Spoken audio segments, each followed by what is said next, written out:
क्या आपने दिल्ली के तिहाड़ जेल के बारे में सुना है? दरअसल तिहाड़ जेल हमारे देश की एक सबसे ज्यादा दरिंदगी से भरी हुई जगहों में से एक है। एक ऐसी जेल जिसमें आप गलती से भी नहीं जाना चाहोगे, क्योंकि इस जेल में हजारों की तादाद में रेपिस्ट, मर्डर, किडनैप और न जाने कितने बड़े बड़े क्रिमिनल्स हैं। और इस तिहाड़ जेल को मैं दरिंदगी से भरा हुआ सिर्फ उसके पनिशमेंट और उसमें रह रहे मुजरिमों की वजह से नहीं कह रहा हूँ, बल्कि इसलिए कह रहा हूँ क्योंकि आज मैंने इस तिहाड़ जेल के बारे में एक ऐसी डरावनी, दिमाग हिला देने वाली कहानी पढ़ी जिससे मैं थोड़ी देर के लिए तो सच में हिल गया था। एंड आई एम श्योर कि जो भी इस कहानी को अभी सुन रहा है वो भी इस कहानी को सुनने के बाद थोड़ी देर के लिए सदमे में जाएगा। इसलिए कहानी को स्टार्ट करने से पहले ही मैं वार्निंग दे दूं कि ये कहानी कमजोर दिल वालों के लिए नहीं है, लेकिन ये जरूरी भी है, इसलिए आप इसे एंड तक जरूर देखना। इसलिए बिना आपका ज्यादा टाइम वेस्ट किए हुए, हेलो गाइस, मेरा नाम है अविनाश कुमार, हॉरर स्टोरीज। ये कहानी है सन 1993 की, जब तिहाड़ जेल के जेल नंबर 4 में एक नए कैदी की एंट्री हुई थी जिसका नाम था केतन। केतन अभी अभी वहां पर आया था, लेकिन उसे आते ही एक चीज समझ में आ गई कि इस तिहाड़ जेल के अंदर एक पूरा गांव जैसा बसा हुआ है। गांव लेकिन कैदियों का, दरिंदों का और शायद कुछ डरावने जीवों का। कैसे, आप स्टोरी में जानोगे। तिहाड़ जेल बहुत बड़ा था और हजारों की तादाद में उसमें कैदी थे। और जहाँ तक केतन की बात है, यानी ये जो लड़का जो अभी अभी जेल में आया है, उस पर आरोप ये था कि उसने 4 लोगों को बेरहमी से मारा, यानी उनका कत्ल किया। लेकिन जब वो अंदर घुसा तो उसे समझ में आया कि वही सिर्फ एक यहाँ सबसे डरावना कातिल नहीं है, यहाँ तो हजारों की तादाद में कातिल भरे हुए हैं और यहाँ पर उसे बच के रहना पड़ेगा। शुरुआत में केतन को नींद भी नहीं आती थी, क्योंकि उसे डर लगता था कि ये ऐसे खतरनाक कैदियों की जगह है और यहाँ पे मैं कैसे ही सेफ रहूंगा। लेकिन एक दिन केतन वहाँ की कैंटीन के पास जाता है। दरअसल वो अपना लंच करने के लिए वहाँ पर खड़ा था। तभी वो देखता है कि धीरे धीरे बहुत सारे लोग उसके पास आकर खड़े हो गए और सब लोगों ने आके केतन से पूछा, तू यहाँ पे नया है, क्या किया है तूने? तो वो बोलता है कि 4 लोगों का कत्ल किया है, यही आरोप है मुझ पे। फिर उस ग्रुप में से एक बंदा खड़ा हुआ और सामने आकर बोला, ये तो पुलिस कह रही है, अदालत कह रही है, लेकिन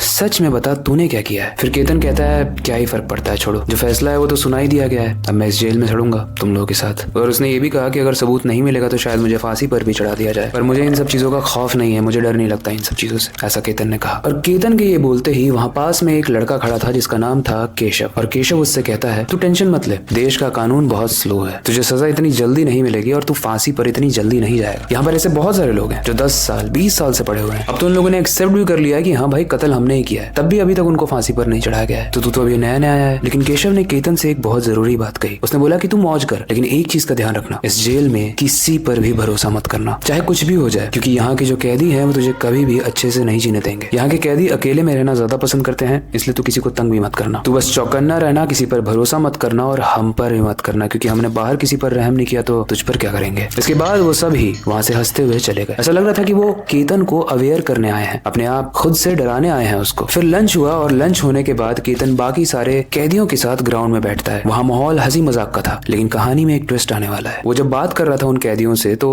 वो लोग उसे यही बता रहे थे कि तिहाड़ जेल के रूल्स क्या हैं, उनके रेगुलेशंस क्या हैं, क्या करना है क्या नहीं करना है, कौन से सेल के पास जाना है और कौन से जेल नंबर के पास बिल्कुल नहीं जाना है। और बातों बातों में उससे भी पूछ लिया गया कि तू कौन से जेल नंबर में रहता है। केशव बोला, मैं जेल नंबर 4 में हूँ और सेल नंबर 205। लेकिन गाइस, जैसे ही केशव ने इस सेल नंबर का नाम बताया, सबके चेहरे की रौनक ही उड़ गई। सब हंसी मजाक कर रहे थे, लेकिन एकदम से सब कुछ स्टॉप हो गया, क्योंकि उन सबको ही इस जेल नंबर का इतिहास पता था। तभी पीछे से एक आवाज आई, केतन तुझे फांसी से डर लग रहा था ना, अब ये जेल नंबर ही तेरी फांसी है। जेल नंबर 4 में ऑलरेडी तेरी मौत खड़ी है और आज रात को वो तुझे बुलाएगी। उस वक्त केतन को ऐसा लगा कि ये शायद अंडरवर्ल्ड लोग जो यहाँ पर हैं, ये उनकी धमकी दे रहे हैं उसे, या फिर किसी और क्रिमिनल की धमकी दे रहे हैं जो तंग करता होगा। फिर जिस ग्रुप में वो बैठा हुआ था उसमें कुछ देर के बाद एक बुजुर्ग आदमी आकर बैठ जाता है और बोलता है, बेटा इंसानों से तो तुम रहम की भीख मांग सकते हो, लेकिन आत्माओं से कैसे मांगोगे? केतन हैरान हो गया और बोला, आत्मा? वो बुजुर्ग बोला, हाँ, बताया जाता है कि ये जेल जो तुझे मिली है ये 1942 में बनी थी और तब से लेकर आज तक यानी 1993 तक यही चीज बताई जाती है कि ये जेल नंबर 4 हॉन्टेड है। यहाँ पर ऐसी बहुत सारी प्रेत आत्माओं की हरकत होती है जो इंसानों की समझ से परे है, क्योंकि वहाँ पर रहने वाली आत्मा किसी को भी जीने नहीं देती। इसीलिए कोई भी कभी भी जेल नंबर 4 में नहीं जाना चाहता है। लेकिन तेरी किस्मत खराब थी, क्योंकि जब तू आया तो सारी ही जेल भरी हुई थी और तेरे लिए और कुछ खाली भी नहीं था। और ये आत्मा वहाँ पर भटकती है और हर रात में वहाँ पर दस्तक देती है, और जो भी वहाँ पर रहता है वो उस आत्मा की शक्ल देखने के बाद जिंदा नहीं रह पाता। ये सब सुनते ही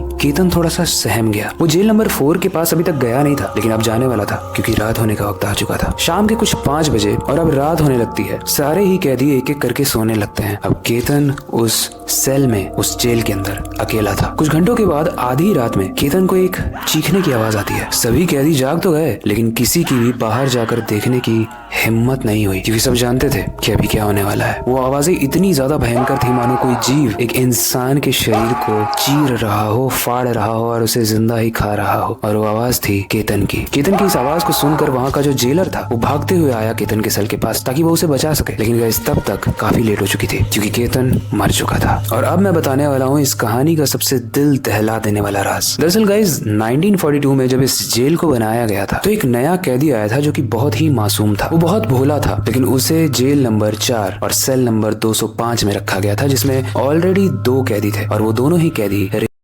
उस कैदी को मैं मासूम इसलिए कह रहा हूँ क्योंकि उस कैदी ने कुछ भी नहीं किया था। उसको मर्डर के इल्जाम में अंदर डाला गया था और वो काफी सहम के रहता था। लेकिन पहले ही रात जिस दिन वो आया था उस रात उन दोनों कैदियों ने इस लड़के का रेप कर दिया। और ऐसा माना जाता है कि इससे पहले तक तो बहुत सारे कैदी एक सेल में रह सकते थे, लेकिन इस इंसिडेंट के बाद से हर कैदी को अपना एक अकेला जेल नंबर दिया गया, एक अकेला सेल नंबर दिया गया और एक से ज्यादा कैदी एक सेल में उसके बाद नहीं रह सकते थे क्योंकि 205 में उस मासूम के बाद जितने भी कैदी आए सबकी ही मिस्टीरियस ढंग से मौत हो गई। और जब उनकी लाश का इंस्पेक्शन किया जाता था तो ये साफ दिखता था कि उनके साथ क्या किया गया है, जो उस मासूम लड़के के साथ किया गया था। और ऐसा माना जाता है कि एक बार एक इंसान आया जिसने उन दोनों को मार दिया और उसके बाद से उन दोनों ही रेप की आत्मा उसी सेल नंबर 205 और जेल नंबर 4 में भटकती है। दरअसल केतन जो इस कहानी में मरा उसको इस जेल नंबर 4 में नहीं रखा जाने वाला था, लेकिन सिस्टम में कुछ इशू हुआ जिसकी वजह से उसके नाम के सामने सेल नंबर 205 और जेल नंबर 4 दिखाया गया और इस छोटी सी मिस्टेक की वजह से वहाँ जो उन दोनों की आत्माएं हैं उसने केतन को मार दिया। पहले कहानी काफी डिफरेंट थी और इससे ये साफ है कि ये जो चीजें होती हैं ये सिर्फ लड़कियों के साथ नहीं होती, किसी के भी साथ हो सकता है क्योंकि दरिंदे किसी भी जेंडर